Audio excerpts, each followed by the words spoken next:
Hi, thanks for joining me on Tech with RKM. Today is episode 6 of Claude Code Decoded. In episode 5, we opened Edit, the surgical file editor. Today, we open the tool that sits at the opposite end of the danger spectrum, Bash, the tool that lets Claude execute arbitrary shell commands on your machine. The most powerful tool in the registry, and by design, the most gated. We'll look at why Bash is persistent instead of stateless, how the allow list and deny list system actually works, and the subtle behaviors of the shell state that trip up power users. By the end, you'll understand exactly what Bash can and can't do, and how to configure it for safe production use. Okay, let's dive in. 3 things to anchor on. 1. Bash is persistent. When Claude runs a bash command, it runs inside a shell process that stays alive between calls. Environment variables set in one call survive to the next. Current directory persists, shell history persists. Compare this to a stateless model where every command runs in a fresh shell, and you'll immediately see how much more powerful and more dangerous the persistent model is. 2. Bash sits in the highest permission tier. Read-only tools like read and grep run silently. Side-effecting tools like edit and write may ask for approval depending on mode. Bash is dangerous by classification. It's gated by default in every mode except explicit bypass permissions. 3. The permission system for Bash is granular. You don't just allow or deny Bash wholesale. You configure allow lists and deny lists for specific command patterns. That's what makes production deployments possible without turning off all safety. Let me walk through the persistent shell in detail. When you first invoke Bash in a Claude code session, Claude launches a Bash subprocess. That subprocess stays alive. Every subsequent Bash tool call sends commands to that same subprocess. The commands share state. State means environment variables, current working directory, aliases, functions, shell options, and any modifications you've made to any of these during the session.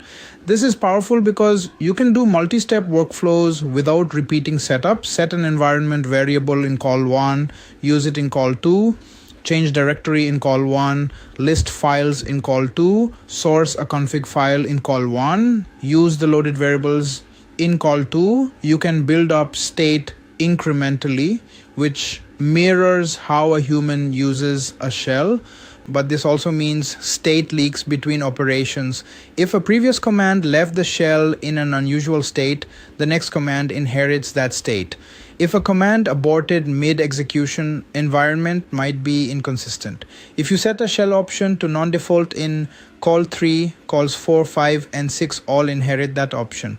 The permission model, Bash's permission tier, is dangerous by classification. In default mode, Bash calls prompt you for approval before running. You see the exact command, you decide yes or no. In accept edits mode, you still get the prompt because Bash is dangerous, not just side effecting. In plan mode, Bash is disabled entirely because plan mode is read only. In bypass permissions mode, Bash runs without prompting. That's the mode power users use once they trust Claude's judgment on a task. The granular part is the allow list and deny list system. You can configure Claude code to auto-approve specific Bash command patterns while gating everything else. So you might allow git commands automatically, but require confirmation for anything else. Or allow read commands like ls, cat, grep, but require confirmation for anything that writes or executes arbitrary code. So in the next few minutes, I'll cover the allow list mechanism in detail, the shell state gotchas that bite at scale, and the production configuration patterns that actually work. Okay, allow list mechanism first. The allow list is a set of command patterns that Bash auto approves without asking. You configure them in your permission settings. Each entry is either an exact command match, a prefix match, or a pattern. For example, you might add git status as an exact match, meaning that exact command runs without prompting. You might add ls asterisk as a prefix, meaning any command starting with ls runs without prompting. You might add npm run followed by any word as a pattern matching npm run, any single word argument. The deny list is the opposite. Commands matching deny list entries are always rejected, even if you approve them interactively. Deny list wins over allow list, so you can allow a broad pattern but explicitly deny dangerous variants within that pattern. For example, allow git as a prefix but deny git push force. The push force is denied even though git is allowed. Priority order for decision making. Claude Code checks the deny list first. If the command matches, reject. Then it checks the allow list. If the command matches, auto approve. If neither, fall through to interactive prompt in default mode, E or for auto approve in bypass mode. The right configuration for production depends on what you're doing. If you're using Claude Code for coding work in a specific repo, allow git commands, allow npm or your build tool, allow test runners, and deny anything that touches production infrastructure. If you're using Claude Code for infrastructure automation, be much more restrictive. Allow only specific whitelisted commands, deny everything else. If you're using Claude Code as an autonomous agent, be extremely restrictive. Allow only read-only commands unless the task specifically needs writes. Now the shell state gotchas. Gotcha 1. Environment pollution. If Claude ran a command that set an environment variable in an earlier call, later calls inherit that variable. Sometimes that's what you want. Sometimes it produces confusing behavior when Claude assumes a fresh environment. If you're seeing weird behavior, one debug step is to check the environment, run env in bash and see what's set. Gotcha 2. Current directory drift. If Claude ran cd in an earlier command, the current directory changed for all subsequent commands.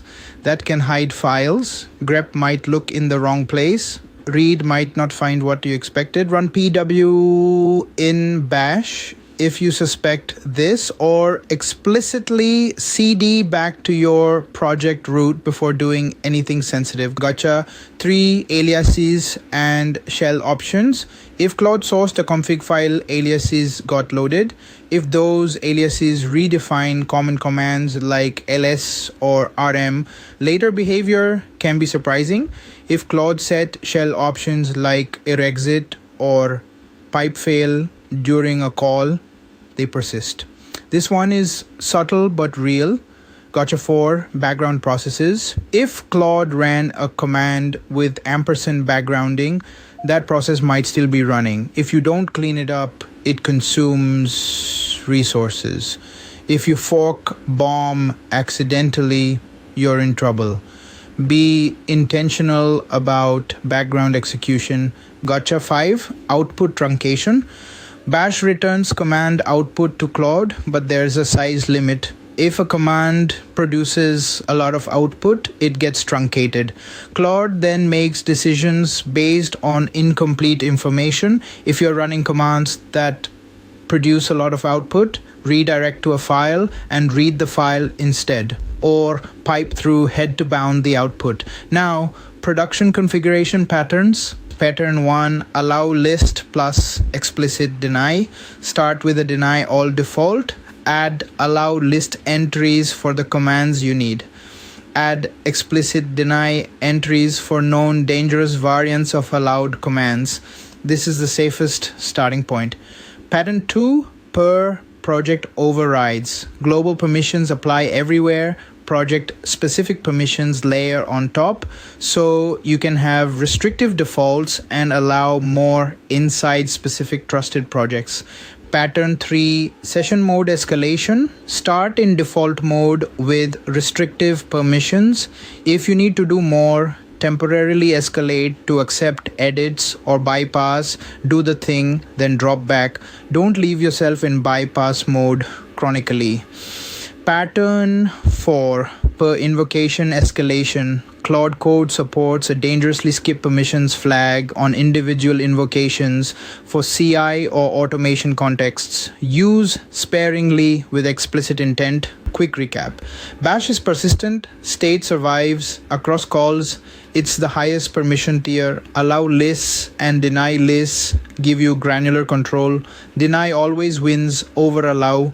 5 gotchas: environment pollution, directory drift, aliases, background processes, output truncation. 4 production patterns: allow list plus deny, per project overrides, session escalation, per invocation escalation.